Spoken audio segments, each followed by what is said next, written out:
Well, good evening and welcome to Tucker Carlson tonight. We'd hoped to be off the Twitter beat by now, since there was actual news happening in the world, but there was a development in the president's ongoing feud with a certain cable news outlet that we felt was revealing enough to bring you details of tonight. Remember that professional wrestling video the president tweeted out the other day, the one with the CNN logo superimposed on the face of the villain? How could you forget that? Well, we interrupt this broadcast for some breaking news, because CNN had its own crack investigative team working through the night to hunt down who made that seconds-long piece of tape, because nothing is more important than that. And in the end, of course, they found out. We'll let them explain what happened next. The Reddit user behind it posted his apology after CNN identified and tried to contact him. He apologized for some of his other posts that were racist and anti-Semitic. Now, CNN is not publishing the user's name because of his apology, his removal of all the offensive posts, and his pledge not to repeat this behavior on social media. Well, there's a lot to unpack here. First, one of the biggest news organizations in the world spent a ton of money and a ton of time trying to find out who made this video. Now, you probably don't care who made it, because why would you care? Some guy on the internet, crushing him is not that important.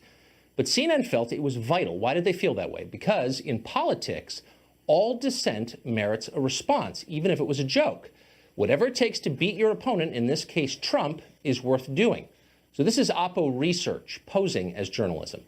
Then there's the question of this guy's name. CNN is keeping it secret. Why are they doing that? Well, as you just heard them explain, because the man in question has apologized and promised he'll never do it again. Wait a second. When did CNN become a law enforcement agency or a religious order? Since when is it CNN's job to police the internet for immorality, to spare punishment in return for repentance? Maybe they'll start selling indulgences next. But that was just the first explanation for why they're withholding the name. CNN later announced that it has, quote, decided not to publish the name of the Reddit user out of concern for his safety. But that turned out to be an even more problematic explanation, since the network had already announced that if the naughty internet guy in question ever got naughty on the internet again, for example, by, I don't know, criticizing CNN, then they'd release his name, which by their own description might imperil his life, which to a lot of people seemed pretty much like blackmail. Do as we say or we'll hurt you. Conventional news organizations don't typically make threats like that, ever. So it was another tough day for CNN today. One of their morning show anchors may have come up with the simplest answer of all. Let social media decide what to do about this guy's identity. Twitter, the perfect forum for thorny moral questions. Here's the quote. Should CNN reveal name of Reddit user who made Trump wrestling video? That's a tweet from Chris Cuomo. Quote, had a lot of bigoted and hateful material on page and website. Okay, so releasing this guy's name would endanger his safety, but then again, he's got, quote, bigoted and hateful material on his website, so maybe he deserves it. You decide, citizens of Twitter. Spare or kill him, your call. This is getting grotesque. We were all better off when CNN stuck to wars and hurricanes and missing airplanes. Mark Stein is a longtime news watcher, an author and a columnist, and he joins us tonight. Why? I'm wondering this. They put their crack investigators on the question of who made this dumb internet GIF. Why not find out where al-Baghdadi is or something? Yeah. If you're that good at finding stuff.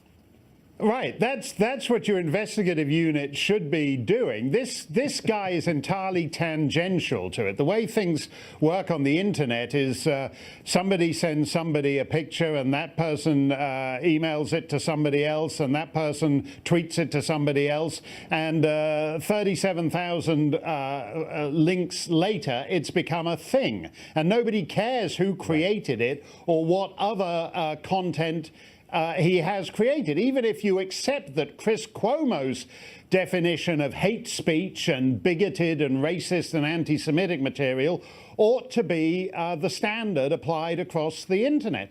Basically, a major news organization is policing some no-name schlub's internet content and threatening to reveal his identity if he transgresses their particular standards. That's completely nuts. I mean, Wolf Blitzer has basically put a horse's head in this guy's bed. And I don't know how this happened. CNN was like the world's most boring cable network just a month ago. Now it's behaving more and more nuttily each day.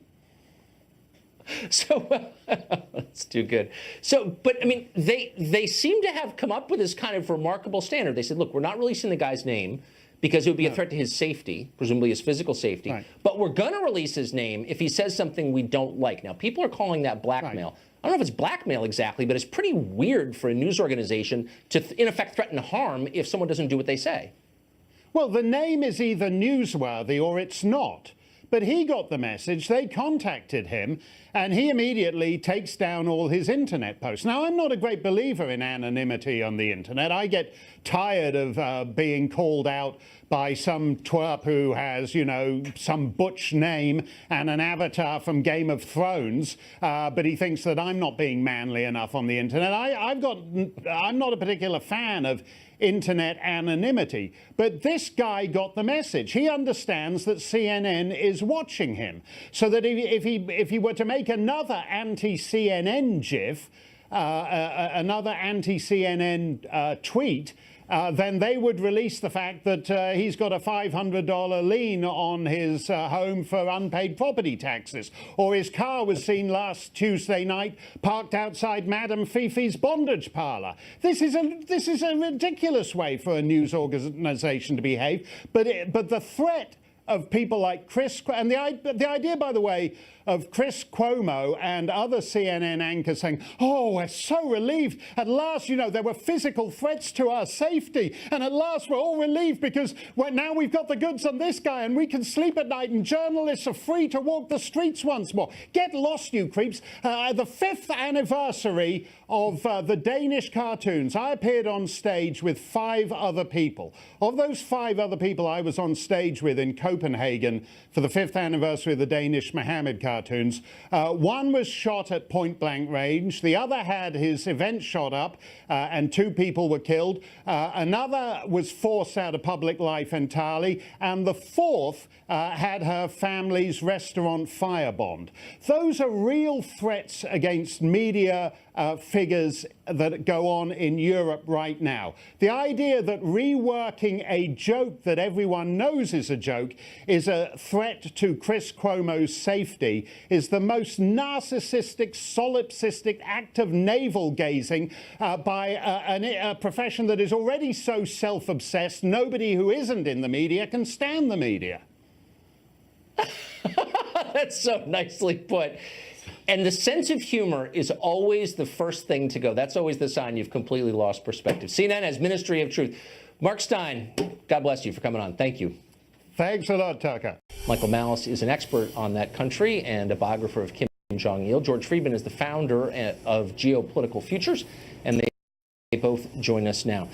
So first to you, Michael, what is the point, so as an expert on North Korea, what is the point of this exercise? The Kim regime obviously thinks this through, it has some strategic purpose. What would that be? See, when you're trying to analyze North Korea, it's trying to like read a book upside down in a mirror and underwater. You have to try to deduce backwards. And what I realized just today is this: North Korea has always asserted their right under their sovereignty, just like the U.S., to engage in shipment and sales of weapons. What we are seeing, in my opinion, incidentally or by accident, is North Korea having commercials for their product. They're showing that their missiles work, and they're also showing their missiles allow them, a country the size of Pennsylvania, to stand up against China, Japan, South Korea, and the U.S. and basically be invincible. So this is a great sales pitch for them to show that they have weapons that they can sell and make a lot of money of. And I haven't heard anyone realize that that's the case. That's fascinating. It's a dangerous sales technique. George Friedman, you game things out for a living, I think, pretty accurately. We're going to press China to help mitigate this threat. If they don't respond and we're forced to use military action of some kind, what happens next? Well, first, the Chinese have no reason to solve this. They don't want the North Koreans to have weapons, but they would love the United States to have the military need. Because in that case, the United States may fail, it will be portrayed as an aggressor, and so on. So I don't think there's any chance of China really solving this. The next step is to continue to press so that the United States makes it very clear that they've tried everything possible. At the point where that fails, Secretary of Defense Mattis has made it very clear. The United States will not allow North Korea to get an ICBM that can reach the United States, and is not going to wait for military action until they do get that ability. So what does that, I mean, if I could just quick follow-up, so what does that mean? What form would military action take, do you think, most likely against North Korea? Well, the obvious goal is to take out the nuclear facilities.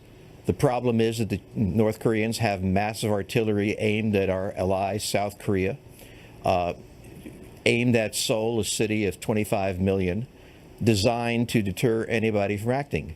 We're therefore going to have to go after those artillery pieces. The problem is they're defended by heavy air defenses. That means we're going to have to take down the air defenses.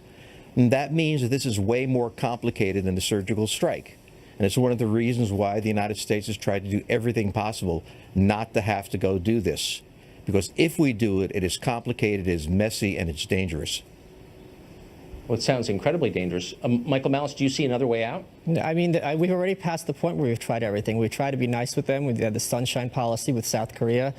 We tried to be threatening with sanctions, and Kim Jong-il chose to allow his population to starve rather than let the UN bring in food and keep them alive, because he said if we let the UN in, they won't need the government. So we've tried threats. We've tried to be nice, and North Korea continues blindly on its path. And, you know, I disagree in the sense that they now have an ICBM that is capable of reaching the United States. They have crossed the red line. And at the same time, I don't think it's realistic that we're going to engage in military action with them, certainly not in the near future, and certainly not when China and Russia both said very recently that military action is off the table. George Friedman, it seems so reckless of China, which my understanding is the one country that might be able to exert pressure sufficient to stop this, to stand back and allow it to happen. Do you think the Chinese leadership has thought this through? Yeah, I think they have. I don't think the moment for military action is there. I don't think they have a capable ICBM at this point. I disagree with my colleague. I think they are close to it, but their guidance system isn't there. It isn't proven. The Chinese feel that we will act before they reach that point. We probably are getting very close to that point, and they're prepared to let us go do that. The Chinese are not necessarily reckless, but they think the Americans are predictable, and we are in this particular case, and they're going to carry the burden. And I think the problem is that the United States really doesn't want to attack. But I think the division point here is, when do they have a deliverable nuclear weapon? My view is they don't have that yet. I don't see a good outcome or certainly good options. Thank you to you both, Michael and George. Appreciate it.